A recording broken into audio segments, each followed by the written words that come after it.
Coverage you can count on. KOMU 8 News starts now. This is my home. It's not a home anymore. The controversial gender-affirming care ban went into effect today in Missouri, and families say they are already feeling the effects. It follows similar moves by states across the South and Midwest. Good afternoon, everyone. I'm Emily Spain. And I'm Evie Allen. Thanks so much for joining us on this Monday. Senate Bill 49 prohibits minors who are not already receiving treatment from getting access to puberty blockers, hormone therapy, and gender-affirming surgery. KOMU 8's Ellie Laliberte is in studio now to explain what this means for transgender youth. Ellie. The ban today will impact many transgender Missourians, but some of them in the center of the state say they are feeling this effect already. We thought we were safe. Harry Castillo has called Missouri home for decades, but now is ready to leave because of a new law. This is my home. It's not a home anymore. They don't care for me or mine. They don't want us here. The new law directly impacts Castillo's 17-year-old son, Jay. Saturday, we got a call from our doctor stating that the University of Missouri had decided that they would no longer be providing gender-affirming care. This law is supposed to grandfather in those who are already receiving care. Those who are already in the treatment process could continue. And so if they're already in it, they can continue on. The family is part of the Center Project, an LGBTQ plus group in Columbia. The project put out a Facebook post stating that MU Healthcare has shut its doors to even established minors. It's urging patients to contact doctors to discuss options. For Castillo, this is a huge letdown. The family had even discussed Jay attending MU in the future. I won't have my son go there. I won't. They turn their back on him. They turn their back on us. KOMU 8 asked MU Healthcare for clarification if doctors will continue providing care to established patients. This is the response we got within the last hour. Healthcare providers face significant legal liability for prescribing or administering cross-sex hormones or puberty-blocking drugs to existing minor patients under the new clause of action. MU Healthcare providers may continue to provide other types of gender-affirming care that is not impacted by the law. For more information on what this ban means, you can visit our website at komu.com. In the studio, Ellie Laliberte, KOMU 8 News. All right, thank you, Ellie. Well, more bills signed by Governor Mike Parson will take effect today, including another that will affect transgender youth. Female transgender athletes are banned from playing on female K-12 and college sports teams. Starting today, they must play on a team that aligns with their sex assigned at birth. Another law will now allow first responders, including dispatchers, to have access to more mental health resources. Another will allow Missourians direct access to physical therapy resources. Patients can now receive care without a referral or prescription. Governor Parson held a ceremonial signing of bills today. One Senate bill will increase access to broadband in Missouri. KOMU Bates' Leah Rainwater is live in Jefferson City to tell us about the next steps of the broadband expansion. Leah. Senate Bill 25 became effective today, and the Missouri Department of Economic Development is already working on plans for broadband access to all Missourians. Giving access to broadband across the state had an estimated cost of $2 billion. Between federal grants from ARPA and a federal broadband program, Missouri will be able to fund the expansion. Grants tied to the expansion will be tax exempt, and one broadband department director says they are preparing for the next steps. It starts this winter, where we will show a map of broadband availability. We'll allow providers, communities, and individuals to weigh in on that. And then in the springtime of 2024, we anticipate allowing our first round of broadband grants.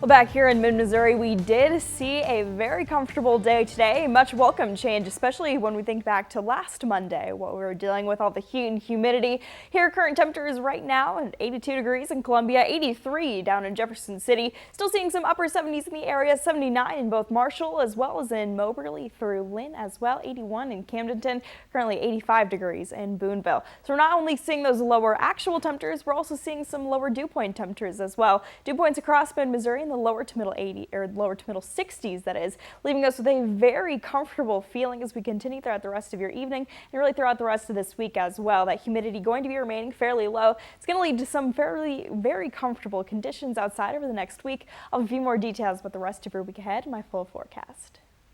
Thank you, Kesley. Well, a Columbia man is behind bars today, charged in a 2021 overdose death in Columbia. Prosecutors charged Jonathan Shelley with second-degree murder and delivery of a controlled substance in May. He's being held on a $200,000 cash-only bond at Boone County Jail. Now, according to court documents, Shelley is one of 4 people charged in connection to the overdose death caused by lethal fentanyl intoxication. We have an update in the Daniel Santulli case, the last 7 pending criminal cases against defendants involved in the 2021 hazing incident at an MU fraternity. And today, the attorney representing Blake Morris-Vio pushed for a potential trial date in November. Prosecutors have charged Morris-Vio with life-threatening hazing, and he has pleaded not guilty. You'll remember the hazing incident left then MU freshman Santulli unresponsive with alcohol poisoning. One man has serious injuries after his wave runner crashed into a buoy cable on Lake of the Ozarks. Ohio Patrol says the Union man was traveling too fast near the cables yesterday. The man was seriously injured and taken to Lake Regional Hospital by ambulance. Now, according to the report, he was wearing a life jacket at the time of the crash. The crash follows a weekend of 4 different crashes on the lake, killing 1 and injuring several others. Highway Patrol troopers say alcohol could be to blame in at least one of the incidents. In one accident, 2 people were injured when a boat partially capsized. In another incident, a man went to the hospital after being thrown off his Sea-Doo. A different boat caught on fire, but no one was hurt there.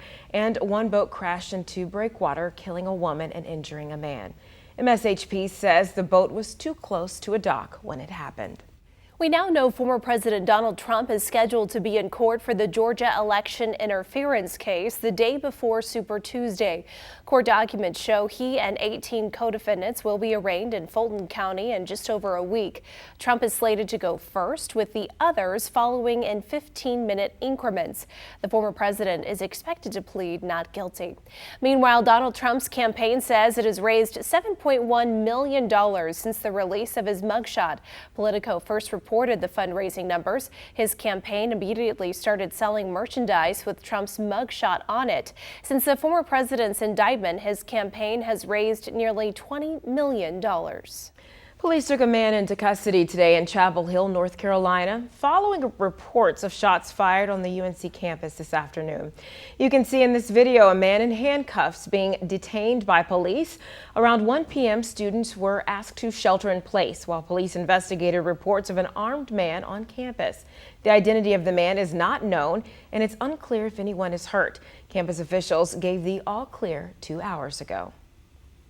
A University of South Carolina student was shot and killed as he tried to enter the wrong home over the weekend. The Columbia Police Department is investigating the incident, which was reported around 2 a.m. Saturday. The Richland County Coroner's Office identified the victim as Nicholas Anthony D'Onofrio of Connecticut. D'Onofrio was a sophomore at the school. Coming up, the group Building Up Hope for Children in Columbia. And later, the dramatic video as a helicopter spirals to the ground.